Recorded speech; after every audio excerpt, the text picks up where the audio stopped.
Okay, so I'm going to try to answer this question very generally because obviously there are many different types of travel, different locations that you could go to, and everybody has different tastes. So, one picky eater might like chicken nuggets, but the other one might not like chicken. So, I'll just kind of base it off of my own personal experience. And if you have any questions, just let me know.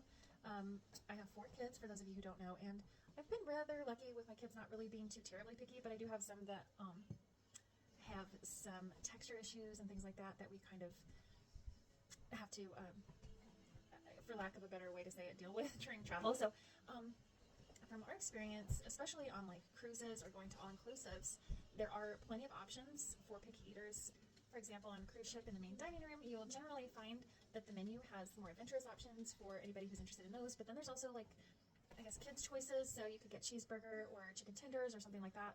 Oftentimes there's pizza or spaghetti, and so if you're a little bit pickier, you'll have choices there. And then if there's nothing really on the menu in the main dining room that you want, there are often, once again for cruise ships, smaller venues. For example, you could go get pizza or wraps, tacos, things like that, depending on your cruise ship that you're on. Or you could go to the buffet, which will have a lot more options as well, and you can pick and choose what you want, and you can kind of make your own combinations from there. Now, if you're choosing to go to an all-inclusive resort, you're going to run into the same thing that we just discussed about cruises. So you're going to have multiple dinner restaurant options more than likely, and then depending on the resort, there's going to be different places that you could eat breakfast or lunch as well. And more than likely, there's going to be an option on the dinner menus for something that's a little bit less adventurous. Once again, though, it's usually kind of basic, so like some kind of pasta or a chicken dish. Burgers are pretty popular still. Things like that. And then if you don't see anything on the menu, or for example, at one of the all-inclusive resorts, at one of the restaurants, my kids didn't really like anything that they tried, and they did try it, so I give them credit for that. They didn't really like it, and my husband was kind of not really completely satisfied either. And so after we ate at the restaurant, we ended up going to the buffet, and they got everything they wanted there. So you do have lots of different choices. So if you don't find something that you want at one place, you will more than likely find it somewhere else. So if you're planning a vacation to an all-inclusive resort or planning on taking a cruise, I definitely suggest looking into what's available on board or on site, because some are going to have more than others. And as a picky eater, I guess depending on your level or how picky you are, the more options that you have available to you, the better. And I will say that no matter the size of the cruise ship, many of them do a really good job of accommodating for like food allergies or different aversions to foods. For example, I was just on the Prima, and that's a river cruise. It's really small. There's just one restaurant, and then there's a lounge that you can also kind of get tapas and different things from. And the main restaurant had some more adventurous foods than I think a lot of people with food aversions would enjoy.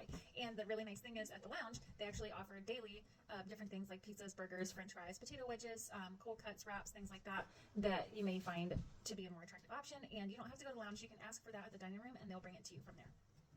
If you're going to be going out of the country and you're not going to be staying in an all-inclusive resort, or you're not going to be going on a cruise, for example, if you're going to a country in Europe and you're primarily going to be on your own for meals, I definitely recommend looking on Google or some other kind of internet resource to see what some of the popular dishes are.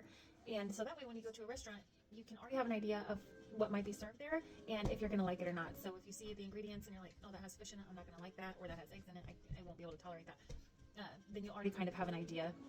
And if you're sitting at a restaurant and everything is in a different language and you don't know how to read it, Google Translate is your friend. Actually, as a matter of fact, my friend and I had just had to do that recently in a town in Germany, because the menu was completely in German. We didn't know any of it, so we had to use Google Translate to talk back and forth with our waiter. And they know what to do, and they helped us pick out something that we would like, and it worked out really well.